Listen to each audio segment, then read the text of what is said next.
Happy 50th birthday to Dungeons & Dragons. The game first went on sale in January of 1974. For the next 15.5 minutes, I'll tell you the history of the game and show you extremely rare items from my collection. It's made from footage from a much longer video I made back in 2019, and I followed this one up with updates from the last 4 years since then, so stick around till the end. Here we go! Hey, look! A Dungeons & Dragons ride! Dungeons & Dragons. Satan's game. Your dungeon master has placed you in a dreadfully precarious position. Satanic fungus that looks suspiciously like Al Pacino rises from the forest floor and says, "You're playing D&D.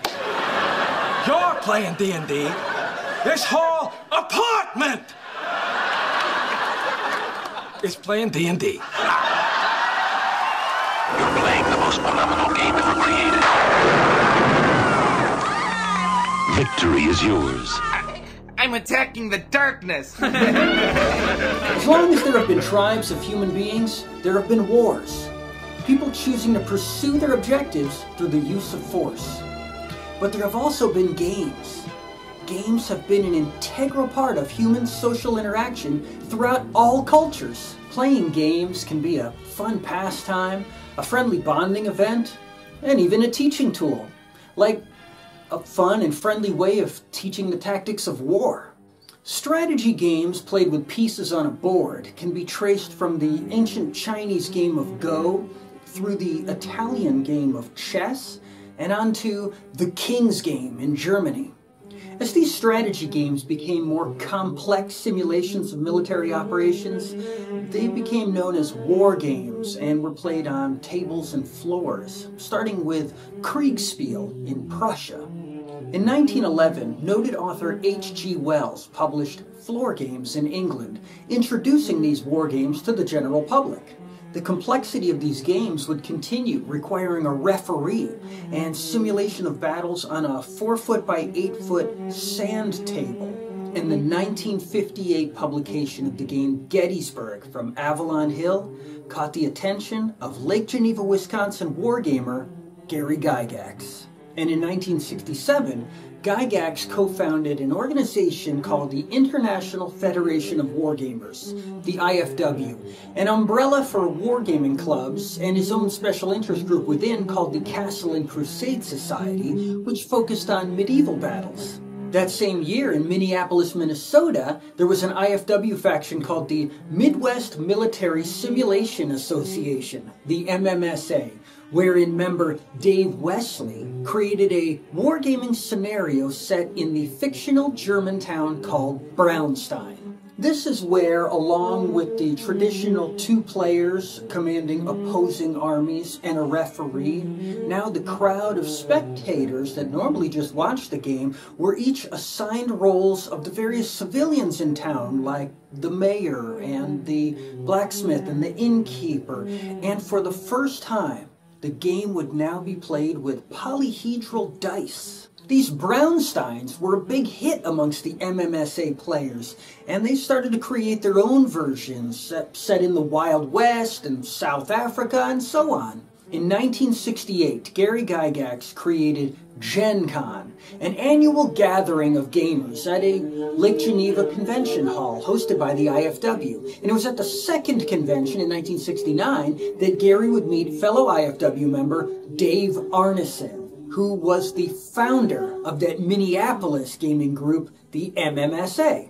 Dave Arneson took over refereeing the Braunsteins when Dave Wesley was drafted into the Army, and in 1971 created a series of adventure scenarios set in the dungeons and sewer system beneath his fictional Castle Blackmore. Also in 1971, Gygax published his personal wargaming rule set called Chainmail, which included a fantasy supplement consisting of Tolkien-inspired elements. Arneson would incorporate those fantasy rules into his first Blackmore Underground game session, and he would have his players keep their characters for continued use in a never-ending series of Blackmore campaign sessions, increasing in power until killed or retired. A player in that game named Dave McGarry devised a board game based on those sessions that allowed players to not need a referee, and he called that game Dungeon. In 1972, they brought Dungeon to Gygax in hopes of it being published, but he was more interested in playing a session of Blackmore, after which he created his own gaming campaign setting called Greyhawk. And throughout the following year, Gygax and Arneson would work together to create a large manuscript codifying their new rule system under the working title The Fantasy Game, which they play-tested in their respective Blackmore and Greyhawk gaming sessions. And Gygax would publish The Fantasy Game in 1974, the same year I was born, as the newly dubbed Dungeons and Dragons, through his company, Tactical Studies Rules, or TSR. This was the first time a new type of game had been created in 2,000 years. Since the time of the Roman Empire, human beings only had a set number of tabletop games. We had dice games and plot games, card games, board games, pen and paper games like Hangman. But now we had the world's first tabletop role-playing game. And TSR would publish Dave McGarry's Dungeon board game in 1975. My first exposure to the realms of Dungeons and Dragons was in 1981, when my brother and I got the newly revised and expanded Dungeon War Game.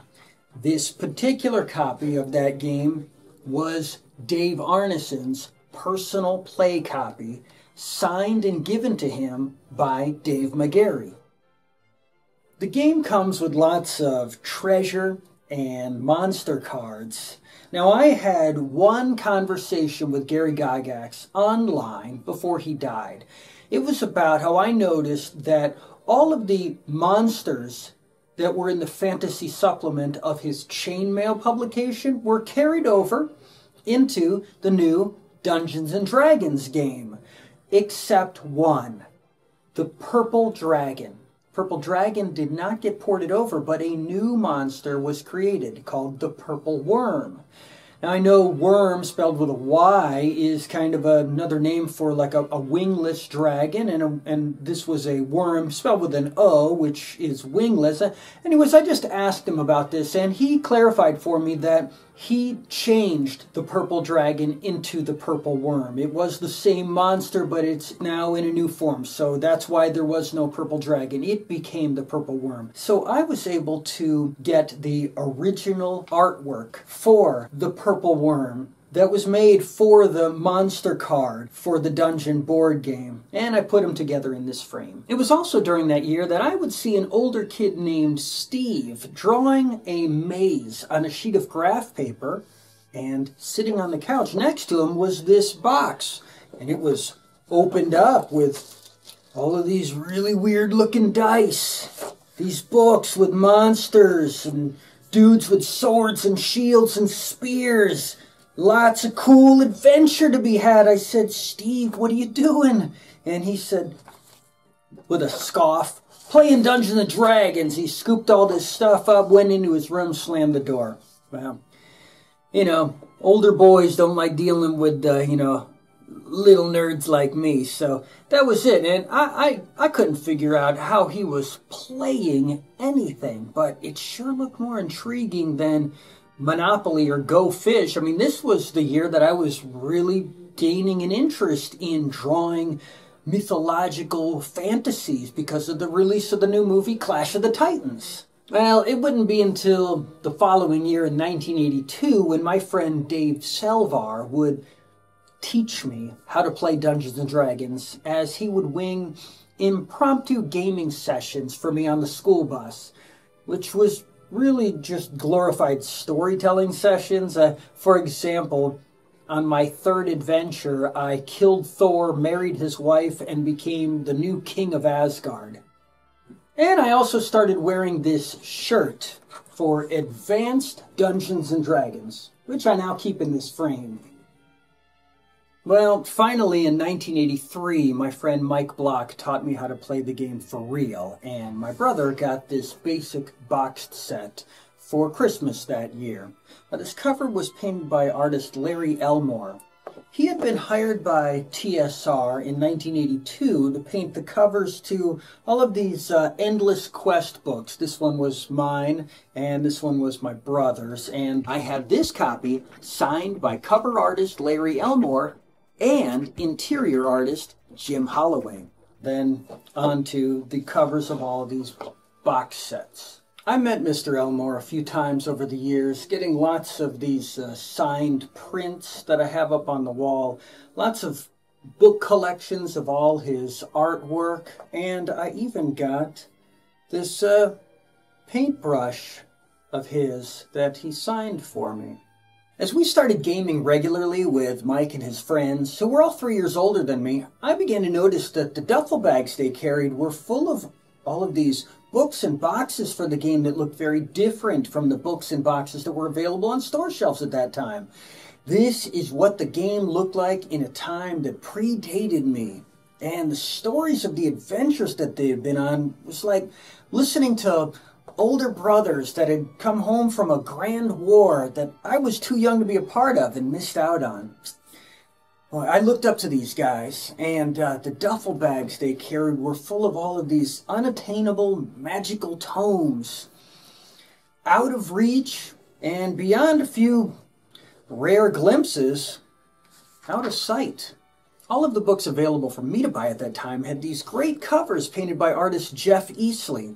In fact, when I met Mr. Easley, I had him sign a print of my favorite of his covers. This is for the book Legends and Lore. Now, this is a remake of an earlier book called Deities and Demigods. Now, that is the book with the gaming statistics for all of the mythological gods, like Thor. And in that book's earliest incarnation, it had several pantheons that had been removed from the game by the time I came along, such as the gods of Cthulhu from the author H.P. Lovecraft, and all of the gods and characters in the Elric of Melniboné books from author Michael Moorcock. Now, this particular copy of Deities and Demigods was Gary Gygax's son, Gary Gygax Jr.'s personal play copy, signed to him by both of its authors, James Ward and Rob Kuntz. Now, Rob Kuntz also met Gygax and Arneson at that second Gen Con in 1969 and would become Gygax's gaming referee, or dungeon master, during the playtesting phase of the fantasy game, the game that came out as Dungeons & Dragons. And Gary Gygax wrote a several-page article in this May 1974 issue about that first adventure in Kuntz's campaign with his characters Bigby and Mordenkainen. Now, this is Rob Kuntz's personal copy of that issue. Now, I also have a contributor's complimentary copy of the previous month's issue because it's from the month I was born, April of 1974. And these are Gary Gygax's personal polyhedral gaming dice. And this is the first novel he wrote. It's set in his campaign world of Greyhawk, and he signed it. In 1971, a Lake Geneva High School student named Mike Monard started playing in Gary's chainmail gaming sessions and continued the following year in the new Greyhawk campaign. But then he went off to Minneapolis to go to college, where he joined Dave Arneson's Blackmore campaign. So he's the only player to have traveled through all of the formative versions of the game that would become Dungeons & Dragons. And when that game was published the following year in 1974, the first advertisement for all of TSR's gaming products was published in this June issue of Wargamers Digest, and this is Mike Monard's personal complimentary copy of that issue. Later, Monard would introduce Professor Phil Barker to Dungeons & Dragons and Gary Gygax, which would lead to Barker creating the world's second role-playing game, Empire of the Petal Throne, which Gary would publish through TSR in 1975. Now, needing an artist to illustrate the manuscript, Monard introduced them to his roommate, Dave Sutherland, who would go on to become the lead artist and art director of TSR, staying with the company for the next 25 years, all starting with this book, Legions of the Petal Throne, and this was Dave Sutherland's personal copy of that book. During my years of gaming, my most favorite adventure I ever went on was this 1985 module, Earthshaker, by author David Zeb Cook. And this was Cook's personal play copy of that adventure. It's full of his penciled-in notes and player handouts. And our whole group, of course, loved the famous adventure Ravenloft. I eventually got my copy signed by its author, Tracy Hickman. If you would like to learn more about the history of Dungeons & Dragons and its artwork, you should check out books like Playing at the World, Of Dice and Men, Rise of the Dungeon Master, 30 Years of Adventure, 40 Years of Gen Con, The Art of Dragon Magazine, the Art and Arcana book, as well as documentaries like Eye of the Beholder and the upcoming Secrets of Blackmoor and The Dreams in Gary's Basement. That following year in 2020, The Secrets of Blackmoor, The True History of Dungeons & Dragons was released, which told the Dave Arneson version of history. And just 1 week ago, The Dreams in Gary's Basement was released, which tells the Gary Gygax version. These were Kickstarter documentaries I helped fund going back over 5 years ago.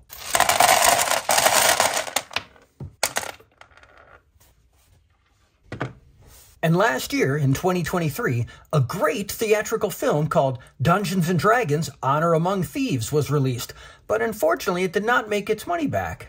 But a limited comic series about the animated series adventures from 1983 also came out, and that was successful enough to merit a sequel series coming this year in 2024. And there was also this set of action figures. So Dungeons & Dragons, here's to another 50 years. And if you like this video, click the like, maybe even leave a comment, and I would love for you to subscribe to my channel. Until next time. Dave's not here!